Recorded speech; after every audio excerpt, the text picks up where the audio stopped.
Olá! Hoje em nosso canal Sabedoria para Viver, o nosso tema será a Síndrome da Desesperança.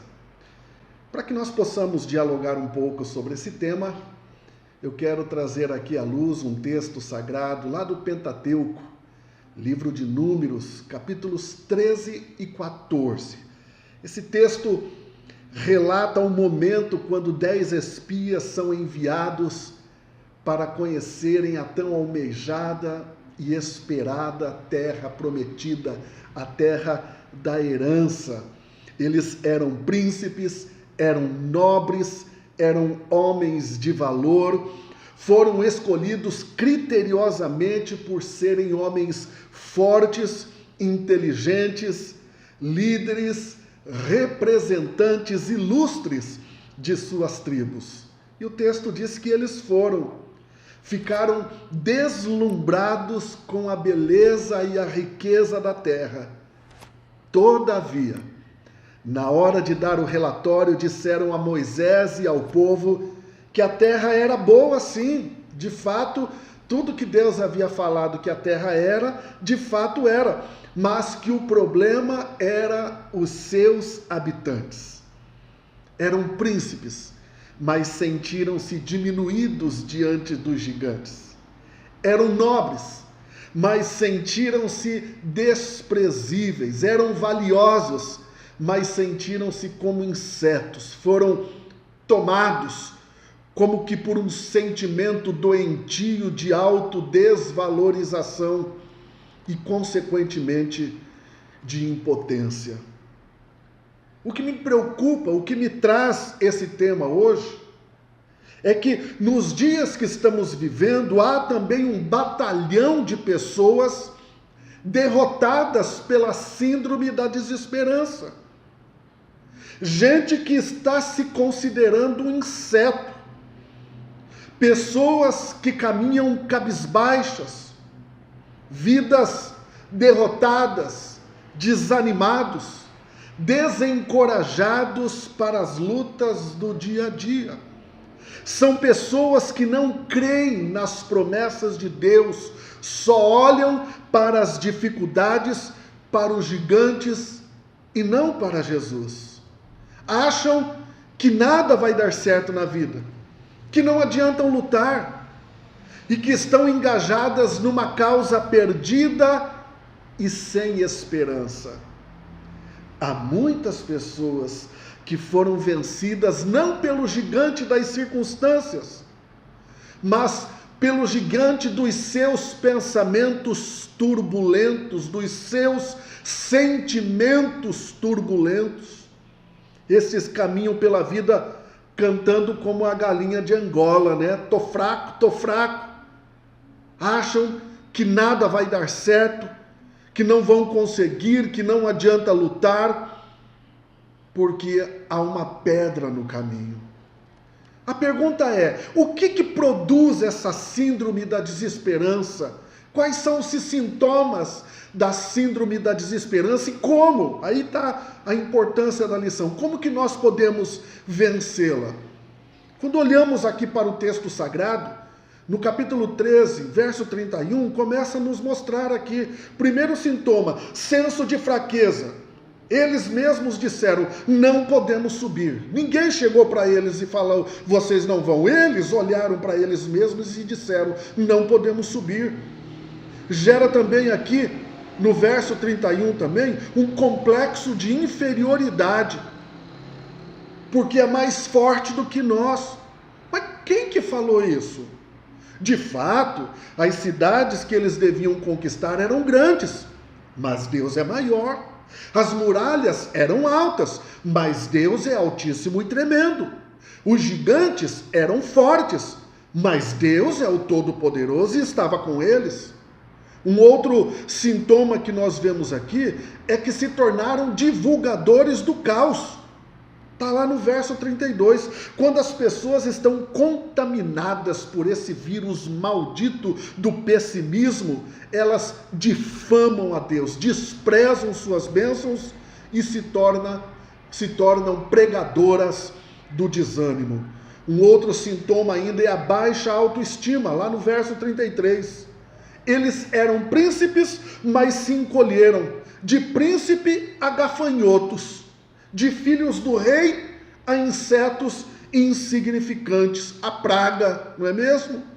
Olha, o verso 33 também fala de um outro sintoma, uma visão distorcida da realidade. Aqueles espias raciocinaram assim: eles são gigantes e nós pigmeus, eles são fortes e nós fracos, eles são muitos e nós poucos, eles vivem em cidades fortificadas e nós vivemos no deserto, eles são guerreiros e nós peregrinos.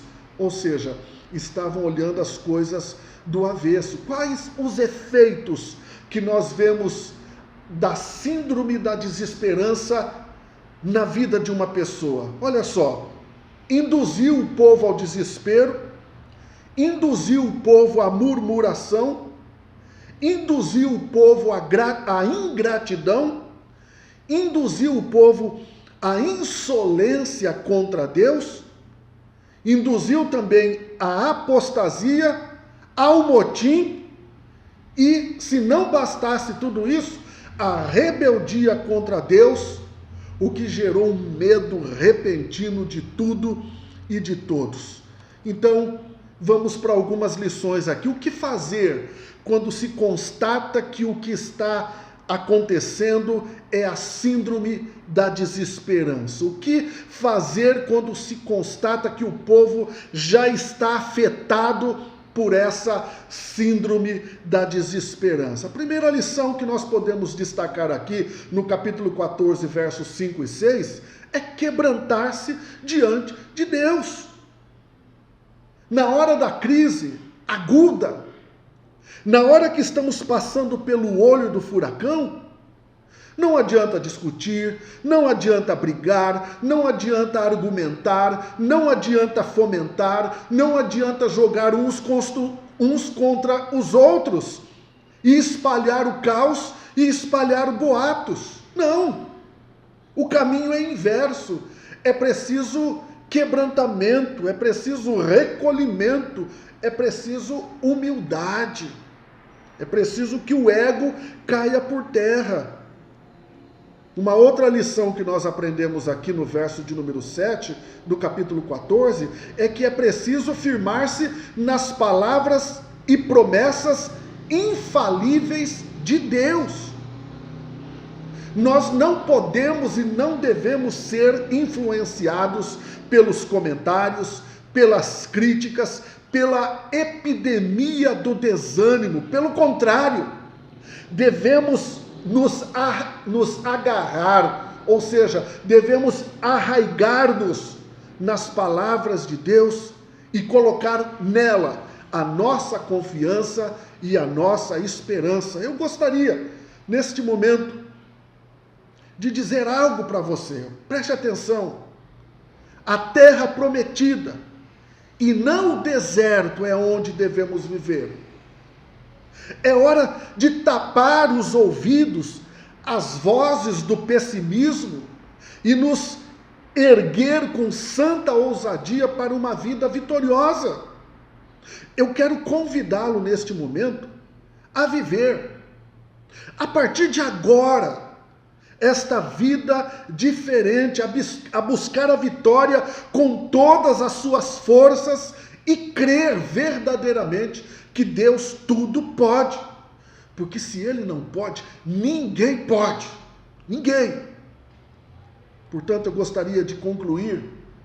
E se você é esta pessoa que está passando pela síndrome da desesperança, eu gostaria de desafiar o seu coração nesse momento. Quando as coisas parecem que não dão certo, quando tudo e todos parecem estar contra você, quando você acha que Deus te abandonou e não te ouve mais, quando você está vivendo de maneira negativa, quando você não vê uma luz no final do túnel, quando tudo parece, ou não apenas parece, está de fato dando tudo errado. Se você está passando por uma situação destas, eu quero deixar aqui 3 frases para concluirmos o nosso vídeo de hoje. Frases que nos dão a exata noção de como devemos pautar a nossa vida, de como devemos nos ver e viver. Em primeiro lugar, preste atenção, você não é o que pensa que é. Guarde isso no teu coração. Porque quando a pessoa, eu estou falando isso, porque quando a pessoa está passando pelo meio da síndrome da desesperança, quando a pessoa, um ser humano, seja homem, mulher, não importa a idade ou o gênero, está passando por um momento depressivo profundo na sua vida, ele começa a ter uma visão distorcida da realidade. E eu estou falando aqui com conhecimento de causa, porque eu já experimentei um momento depressivo na minha vida. Depressão, de precisar buscar ajuda profissional, tomar medicamentos e contar com a benevolência de Deus. Então, quando a pessoa está passando por esse momento, por essa síndrome na sua vida, a visão é distorcida, a visão da realidade fica equivocada. Por isso, guarde no teu coração o que eu estou falando. Guarde isso. Você não é o que você pensa que é. Você não é o que você pensa que é. Guarde isso. Coloque isso na sua mente, no seu coração. Segunda frase que eu quero deixar para você. Você não é o que as pessoas dizem que você é. Talvez você tenha enfiado na sua mente, introjetado no seu coração uma maneira de viver equivocada. Talvez você tenha arquivado aí no computador da sua memória uma palavra de fracasso que o papai ou a mamãe disse no momento de extravasar. Quem sabe o seu marido, o seu professor, seu patrão, alguém lhe disse algo e a partir daí você começou a viver e a cultivar um sentimento de desvalor e fracasso. E agora se tornou um produto do que as pessoas lhe disseram que você era. Por favor, não aceite a decretação de desgraça na sua vida. Reaja. Um exemplo aqui maravilhoso. A hora que você tiver a oportunidade de ler a biografia, faça isso. Um dia a professora de Thomas Edison, quando ele era ainda um garoto, chama a mamãe e fala assim: olha, teu filho não tem jeito, leva essa criança para casa, porque nos meios tradicionais aqui de ensino, ele é um zero à esquerda, ele não vai dar nada, estamos perdendo o nosso tempo. Aquela mãe não aceitou passivamente a decretação de derrota na vida do seu filho.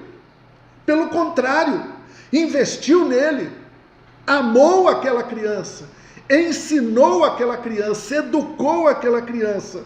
E nós sabemos que ele veio a ser um dos maiores e mais ilustres cientistas dos nossos tempos. Coisa maravilhosa, não é mesmo? Portanto, você não é o que as pessoas dizem que você é. Terceira e última frase para encerrarmos. Você é o que Deus diz que você é. Porque o texto sagrado diz que aquele que espera em Deus, crê no seu Filho Jesus Cristo e foi regenerado pelo Espírito Santo, não é o que pensa que é, nem o que as pessoas dizem que é, mas o que Deus diz que Ele é. E o que Deus diz que nós somos? Que nós somos propriedade exclusiva, que nós somos a sua habitação, que somos nobres filhos do Rei dos Reis e Senhor dos Senhores. Sim, nós somos o que Deus diz que nós somos. E Ele é fiel para cumprir a sua palavra, e Ele é fiel para fazer vivificar a sua promessa em nós. Que você viva com sabedoria e possa desfrutar desse ânimo, desse novo tempo na sua vida, tá bom? Então, preste atenção, as três últimas coisas. Você não é o que você pensa que é. Você não é o que as pessoas dizem que você é. Você é sim o que Deus diz que você é. Deus te abençoe. Fique na paz.